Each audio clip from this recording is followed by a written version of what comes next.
Good evening everyone. তাহলে আমরা কিন্তু হাইড্রোজেন পড়ছিলাম, তাই তো? ক্লাস 11 এন্ড রিপিটার্স এর জন্য হাইড্রোজেন পড়ছিলাম। পার্ট 1 আর পার্ট 2 আমরা পড়ে নিয়েছি।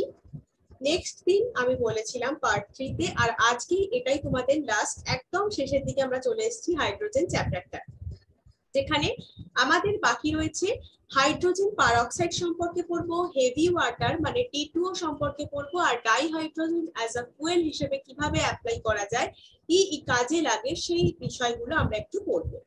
চলো তাহলে হাইড্রোজেন পারঅক্সাইড সম্পর্কে একটু জেনে নিই।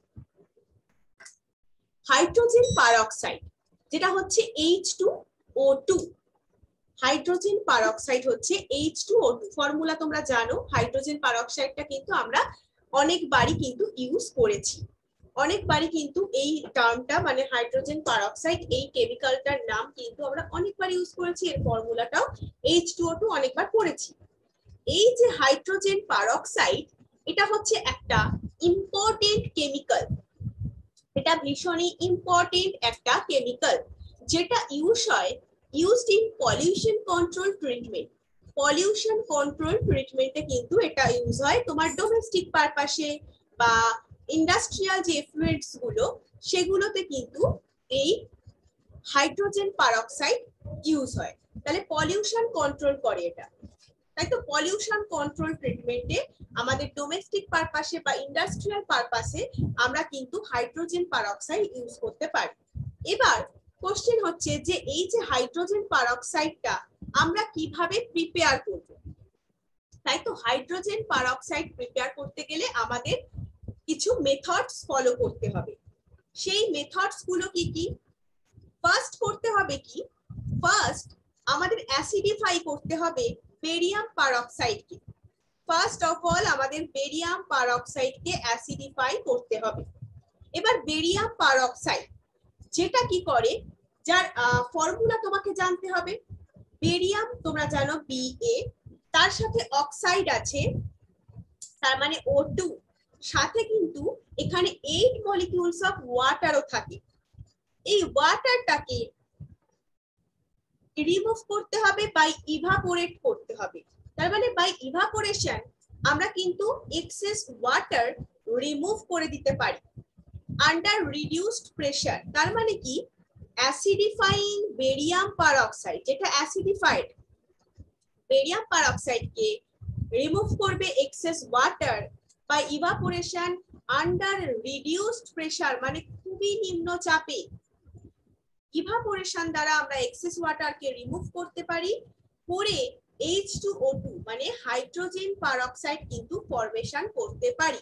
তাহলে BaO2 H2O, H2SO4, BaSO4 production হলো, সাথে দেখো H2O2 মানে হাইড্রোজেন পারঅক্সাইড এইভাবে কিন্তু আমরা পাচ্ছি।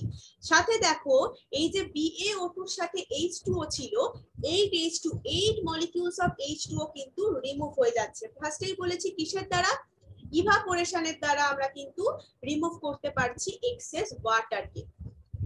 নেক্সট যেটা করব, নেক্সট একটা মেথড আছে যার মাধ্যমে আমরা হাইড্রোজেন পারঅক্সাইড মানে H2O2 প্রিপেয়ার করতে পারি, সেটা হচ্ছে পারঅক্সো ডাইসালফেট।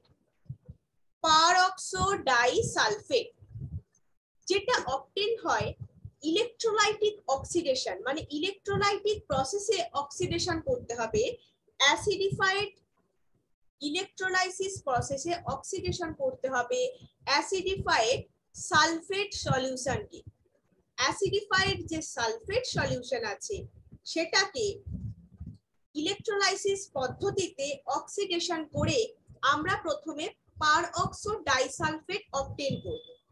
তাহলে কিভাবে অবটেন করব, অ্যাসিডিফাইড সালফেট সলিউশনকে হাই কারেন্ট ডেনসিটিতে, কারেন্ট ডেনসিটি যখন হাই থাকবে, ঠিক আছে, হাই কারেন্ট ডেনসিটিতে অ্যাসিডিফাইড সালফেট সলিউশনকে ইলেকট্রোলাইসিস প্রসেসে অক্সিডেশন করে আমরা পারঅক্সো ডাইসালফেট অবটেন করব।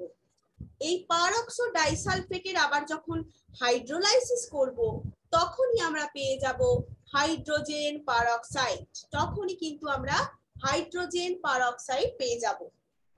ঠিক আছে, এই হচ্ছে সেই রিঅ্যাকশন যেখানে দেখো বলছিলাম আমরা কিন্তু এটা সেকেন্ড মেথডটা বলছি। তাহলে এইটা হচ্ছে কি, এটা হচ্ছে অ্যাসিডিফাইড সালফেট সলিউশন, যাকে ইলেকট্রোলাইসিস করছি, ইলেকট্রোলাইসিসের মাধ্যমে অক্সিডেশন হচ্ছে, যেখানে পারঅক্সো ডাইসালফেট, এই হচ্ছে পারঅক্সো ডাইসালফেটের ফর্মুলা, যেখানে পারঅক্সো ডাইসালফেট প্রোডাকশন হচ্ছে, যার হাইড্রোলাইসিস করে আমরা পেয়ে যাচ্ছি H2O2। H2O2 কিন্তু তার হাইড্রোলাইসিস করেই পাচ্ছি। This method is now used for the laboratory preparation of D2O2. D2O2 preparation A laboratory preparation এও কিন্তু এই মেথড ইউজ করা হয় এখনই। এছাড়া K2S2O8 এর সাথে D2O রিঅ্যাক্ট করে KdSO4 আর D2O2 ও প্রোডাকশন করে, এই রিঅ্যাকশনটার মাধ্যমেও D2O2 করা যায়। এছাড়া industrially it is prepared by auto oxidation of 2-alkyl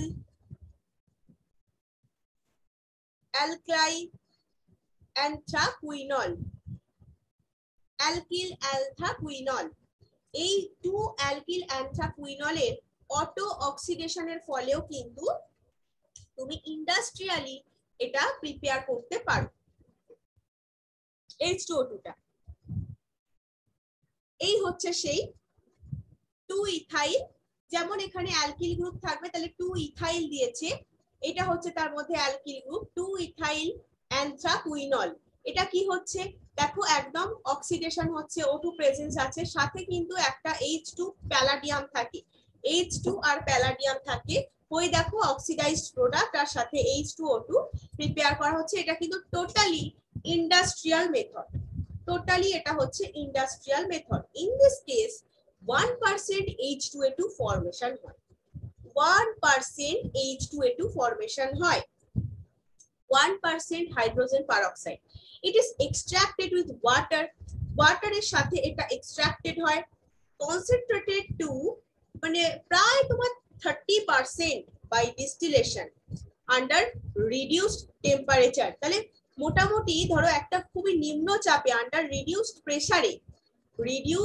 প্রেসারে ডিস্টিলেশনের মাধ্যমে, মানে পাতন প্রক্রিয়ার মাধ্যমে, ঠিক আছে, পাতন প্রক্রিয়ার মাধ্যমে প্রায় 30% গাঢ় কনসেন্ট্রেটেড H2O2 আমরা এক্সট্রাক্ট করতে পারি। এছাড়া it can be further concentrated to 85% by careful distillation. By careful ডিস্টিলেশনের মাধ্যমেও আমরা আন্ডার লো প্রেসারে আমরা কিন্তু কনসেন্ট্রেটেড H2O2 পাচ্ছি। এই যে রিমেইনিং ওয়াটারটা can be frozen out to obtain pure H2O2। তাহলে remaining water can be frozen out, remaining ওয়াটারটা ফ্রোজেন আউট হয়ে যায়, তখন কিন্তু আমরা পিওর H2O2 অবটেন করতে পারি, পিওর H2O2 অবটেন করতে পারি।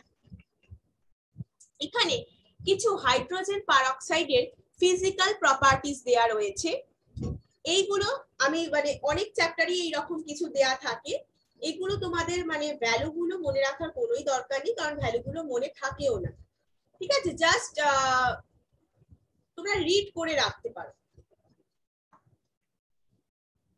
নেক্সট চলে যাচ্ছি আমরা ফিজিক্যাল প্রপার্টিজে। ফিজিক্যাল প্রপার্টিজে ইন দ্য পিওর স্টেট, তাহলে পিওর স্টেট আমরা কিভাবে পাচ্ছি বললাম, এই যে পিওর স্টেটে যখন H2O2 টা থাকে সেটা অলমোস্ট কালারলেস হয়, অলমোস্ট কালারলেস হয়, মানে খুব হালকা একটা ব্লু কালারের হয়, খুব লাইট ব্লু কালারের হয় বলতে পারো, একদম যেটা কালারলেসই বলতে পারো, যেটা এতটাই লাইট মানে সেটা কালারলেসই বলা চলে যখন তাহলে পিওর স্টেটে থাকে, পিওর স্টেটে H2O2 যখন থাকে। ইটস ইম্পর্টেন্ট ফিজিক্যাল প্রপার্টিজ গুলো 9.4 এ দেয়া রয়েছে, এই যে আগেরটাই ছিল 9.4 হচ্ছে এই টেবিলটাই, যাতে ফিজিক্যাল প্রপার্টিজ গুলো দেয়া রয়েছে। H2O2 is miscible with water in all proportion. H2O2 কিন্তু যে কোনো প্রপোর্শনে ওয়াটারের সাথে মিশে যায়, তাহলে H2O2 is miscible with water in all proportion. আর ফর্ম করে কি জানো, ফর্ম করে একটা হাইড্রেট। হাইড্রেট মানেই হচ্ছে যার সাথে ওয়াটার মলিকিউলটা থাকছে, H2O2 সাথে H2O, H2O2 সাথে H2O। এবার 30% solution of H2O2, 30% solution of H2O2 কি করা হয়, 30% solution of H2O2 marketed as 100 volume hydrogen peroxide. যেখানে তুমি 30% সলিউশন অফ H2O2 টাকে 100 ভলিউমে মার্কেটে রাখা হয়, তাহলে হাইড্রোজেন পারঅক্সাইড 100 ভলিউম যদি লেখা থাকে তাহলে কি বুঝবে, সেটাতে 30% সলিউশন অফ হাইড্রোজেন পারঅক্সাইড আছে। It means that 1 milliliter of 30% H2O2 solution give 100 milliliter of oxygen at standard temperature and pressure. Standard temperature and pressure A 1 milliliter of 30% H2O2 solution 100 ml oxygen দেয়। Standard temperature আর pressure, STP মানে কি, standard temperature আর pressure. সেই STP তে 1 milliliter of 30% H2O2 solution will give 100 ml oxygen at STP। Commercially তাহলে মানে 30% solution যদি 100 volume হয়, তাহলে 30% সলিউশন অফ H2O2, তাহলে 10 ভলিউম কত হবে, 3%। তার মানে commercially marketed sample is 10 volume. Commercially এটা মার্কেটেড স্যাম্পল হচ্ছে 10 ভলিউমে পাওয়া যায়, তার মানে স্যাম্পল কন্টেন্ট করে থাকে 3% অফ H2O2। যদি 100 ভলিউম থাকে মার্কেটেড স্যাম্পল, 100 ভলিউম থাকে, তাহলে সেটা কি হবে, 30% অফ সলিউশন, মানে স্যাম্পলটা কন্টেন্ট করবে 30% H2O2। আর যদি মার্কেটেড স্যাম্পল থাকে 10 volume, which means that the sample contain 3% H2O2। এবার H2O2 স্ট্রাকচার অতটাও ডিপে নেই, গ্যাসিয়াস ফেজে দেখো একদম সেপারেট ভাবে তোমাদের দুটো পিকচার দেয়া আছে। গ্যাস ফেজে কি রকম হয়, সলিড ফেজে কি রকম হয়। হাইড্রোজেন পারঅক্সাইড কিন্তু নন প্ল্যানার স্ট্রাকচার, এটা কিন্তু প্ল্যানার স্ট্রাকচার নয়, এটা টোটালি নন প্ল্যানার স্ট্রাকচার। এখানে H2O2 স্ট্রাকচার হচ্ছে গ্যাস ফেজে আছে, একদম দেখো ডাইহেড্রাল অ্যাঙ্গেলটা দেয়া আছে এখানে, এই হচ্ছে সেই ডাইহেড্রাল অ্যাঙ্গেল, এইটা 111.5 ডিগ্রি, 111.5 ডিগ্রি। আর H2O2 স্ট্রাকচার সলিড ফেজে দেখো 110 কেলভিন। ডাইহেড্রাল অ্যাঙ্গেলটা হচ্ছে ডাইহেড্রাল অ্যাঙ্গেল যেটা 90.2 ডিগ্রি। এবার কিছু কেমিক্যাল প্রপার্টিজ আছে। কেমিক্যাল প্রপার্টিজ কি রকম, প্রত্যেকটার ক্ষেত্রেই কিন্তু কেমিক্যাল প্রপার্টিজ, ফিজিক্যাল প্রপার্টিজ এগুলো জানতে হবে। কেমিক্যাল প্রপার্টিজ হচ্ছে ইট acts as an oxidising as well as reducing agent. তাহলে রেডক্স রিঅ্যাকশনে তোমাদের পড়িয়েছি যে অক্সিডাইজিং এজেন্ট কি, রিডিউসিং এজেন্ট। অক্সিডাইজিং এজেন্ট যেটা রিডিউসড হচ্ছে, যে এলিমেন্টটা রিডিউসড হচ্ছে, আর রিডিউসিং এজেন্ট যে এলিমেন্টটা অক্সিডাইজড হচ্ছে, তাই তো। তাহলে এই H2O2 কিন্তু দুটো ভাবেই কাজ করতে পারে, অক্সিডাইজিং এজেন্ট রূপেও কাজ করতে পারে, রিডিউসিং এজেন্ট হিসেবেও কাজ করতে পারে। Both acid and acidic and alkaline medium, দুটোতেই অ্যাসিডিক মিডিয়ামেও অ্যালকালাইন মিডিয়ামেও এরা কিন্তু oxidising as well as reducing agent হিসেবে কাজ করে। Simple reactions are described below। তাহলে oxidising action in acidic medium পড়বো, reduction action in acidic medium পড়বো। সেখানে দেখো দেয়া আছে অক্সিডাইজিং হচ্ছে অ্যাসিডিক মিডিয়ামে আর অ্যালকালাইন মিডিয়ামে, দুটোরই কিছু এক্সাম্পল দেয়া আছে। তোমাদের প্রত্যেকটা এক্সাম্পল মনে রাখার দরকার নেই, যে কোনো একটা যেটা তোমাদের সুবিধে হবে। আমার তো মনে হয় এই লেড সালফেটের সাথে এটা সুবিধে হবে। পিবিএস এর সাথে H2O2 রিঅ্যাক্ট করে PbSO4 তৈরি করছে, H2O প্রোডাকশন হচ্ছে। এইখান থেকে দেখো এই রিঅ্যাকশনটাই কিন্তু, তাহলে এটা হচ্ছে একটা কি অ্যাসিডিক মিডিয়ামে হচ্ছে,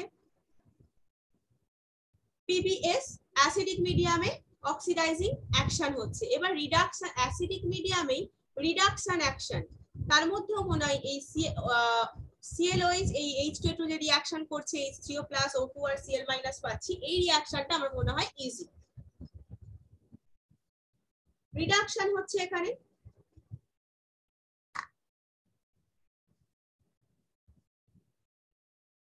নেক্সট কি আছে? Oxidising action. নেক্সট আছে oxidising action in basic medium. দেখো Mn2+ প্লাস H2O2, তাহলে ইলেকট্রন লস করছে Mn4 আর সাথে 2OH- তৈরি হচ্ছে। তাহলে এখানে হচ্ছে অক্সিডাইজিং অ্যাকশন ইন বেসিক মিডিয়ামে টোটালি, এটা কিন্তু টোটালি বেসিক মিডিয়ামে হচ্ছে। আর রিডাকশন অ্যাকশন ইন বেসিক মিডিয়ামে হলেও যে কোনো একটা এক্সাম্পল মনে রাখতে পারো। এবার স্টোরেজ, হাইড্রোজেন পারঅক্সাইড কে স্টোর করব কিভাবে? H2O2 decomposes slowly on exposure to light. H2O2 decompose করে যখন লাইটের এক্সপোজে আসে, যখন লাইটের এক্সপোজে আসে তখন H2O2 স্লোলি ডিকম্পোজ করে ওয়াটার এন্ড অক্সিজেন দিচ্ছে।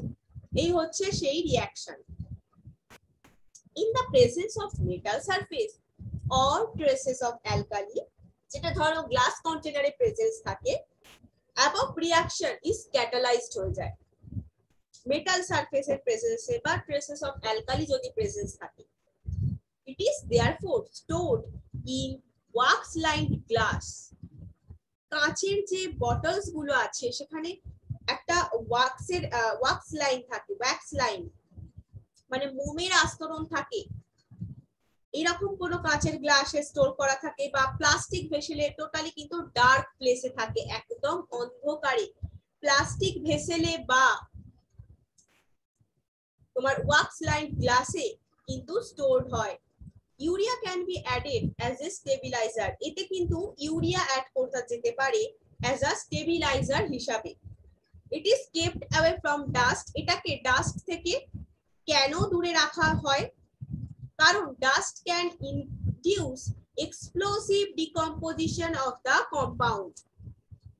তাহলে it is kept away from dust, কেন ডাস্ট থেকে এটাকে দূরে রাখা হয়? কারণ ডাস্টটা ইনডিউস করে দেয় explosive decomposition of the compound. তার মানে এই যে ডাস্টের সংস্পর্শে এলে এই H2O2 যে ডিকম্পোজ হয় না স্লোলি লাইটের এক্সপোজারে এলে, সেটা কিন্তু ইনডিউস হয়ে যায়, ইনডিউস এক্সপ্লোসিভ ডিকম্পোজিশন হয় কম্পাউন্ডটা।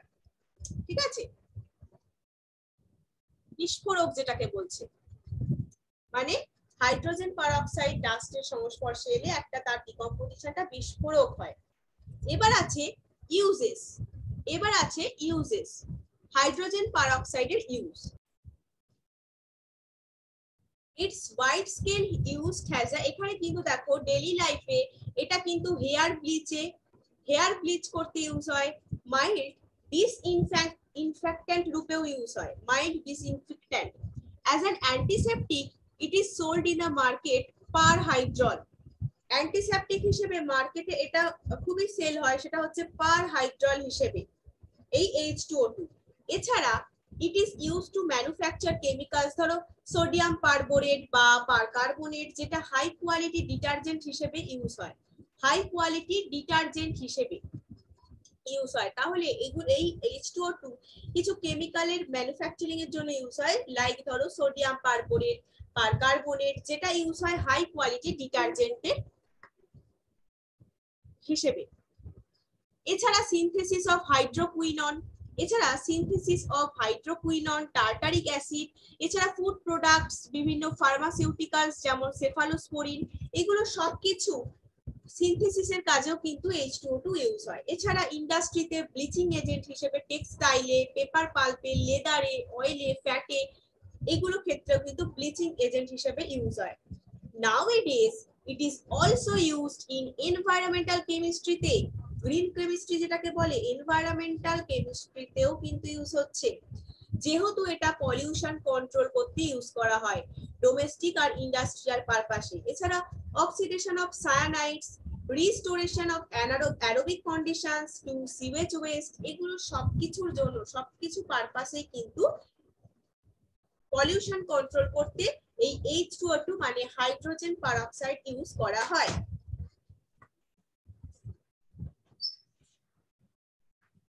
নেক্সট হচ্ছে তোমাদের যেটা পড়তে হবে হেভি ওয়াটার। হেভি ওয়াটার হচ্ছে D2O। আমরা নরমাল ওয়াটার যেটা পড়েছিলাম সেটা হচ্ছে H2O, হেভি ওয়াটার হচ্ছে D2O। It is extensively used as a moderator in nuclear reactor. Nuclear রিঅ্যাক্টরে মডারেটর হিসেবে কিন্তু এই D2O ভীষণ ভাবে ইউজ করা হয়। And in exchange reaction for the study of reaction mechanism, যে এক্সচেঞ্জ রিঅ্যাকশন গুলো হয় সেই রকম রিঅ্যাকশন মেকানিজমটা স্টাডি করতেও কিন্তু এই D2O মানে হেভি ওয়াটার ইউজ করা হয়। এছাড়া নিউক্লিয়ার রিঅ্যাক্টরে মডারেটর হিসেবেও ইউজ হয়। এছাড়া it can be prepared by exhaustive electrolysis of water or as a byproduct in some fertilizer industry. Fertiliser ইন্ডাস্ট্রিতে বাই প্রোডাক্ট হিসেবে electrolysis of water, exhaustive electrolysis of ওয়াটারের মাধ্যমে ওটা প্রিপেয়ার করা যেতে পারে। এছাড়া সাম ফার্টিলাইজার ইন্ডাস্ট্রিতে বাই প্রোডাক্ট হিসেবে। এছাড়া প্রিপারেশন ধরো ডিউটেরিয়াম কম্পাউন্ডস, মানে হাইড্রোজেনই তো একটা আইসোটোপ ডিউটেরিয়াম কম্পাউন্ডস এর প্রিপারেশনের জন্য হতে পারে। এই হলো সেই example, CrC2 + 2D2O, C2D2, CaOD এর হোল 2, SO3। এই এক্সাম্পলটা সবথেকে ছোট, আমার মনে হয় এটা ইজি হবে। একটা যে কোনো একটা, এত রিঅ্যাকশন কখনোই মনে রাখা সম্ভব না, যে কোনো একটা রিঅ্যাকশন যেটা ডিউটেরিয়াম কম্পাউন্ড প্রিপেয়ার হচ্ছে এই রকম, ব্যাস। নেক্সট হচ্ছে হাইড্রোজেন অ্যাজ আ ফুয়েল। এটাই হচ্ছে তোমাদের লাস্ট টপিক আছে, hydrogen as a fuel. Hydrogen release large quantities of heat on combustion. কম্বাশনে কিন্তু এরা দহনের ফলে প্রচুর পরিমাণে তাপ রিলিজ করে ডাইহাইড্রোজেন। এবার data on energy release by combustions of fuel. ফুয়েলের কম্বিউশনে যে এনার্জিটা রিলিজ হয় ধরো ডাইহাইড্রোজেন, মিথেন, এলপিজি, সেটা কম্পেয়ার করা যায় মোল, মাস বা ভলিউম দ্বারা। সেটা টেবিলে দেখে নেবো, এই টেবিলটায় সম্ভবত, এই টেবিলটায়, হ্যাঁ এটা অনেক পরে দিয়েছে টেবিলটা। এনার্জি রিলিজ হয় বাই কম্বিউশন অফ ভেরিয়াস ফুয়েল, মোল, মাস আর ভলিউমে, এই সেই টেবিলটা। এটাও বলছি সেম ভাবে যে রিড করে রাখতে পারো জাস্ট। ডাইহাইড্রোজেনের গ্যাসিয়াস স্টেটে কি রকম হয়, লিকুইড স্টেটে কি রকম হয়, সেইগুলো দিয়েছে। এলপিজি তে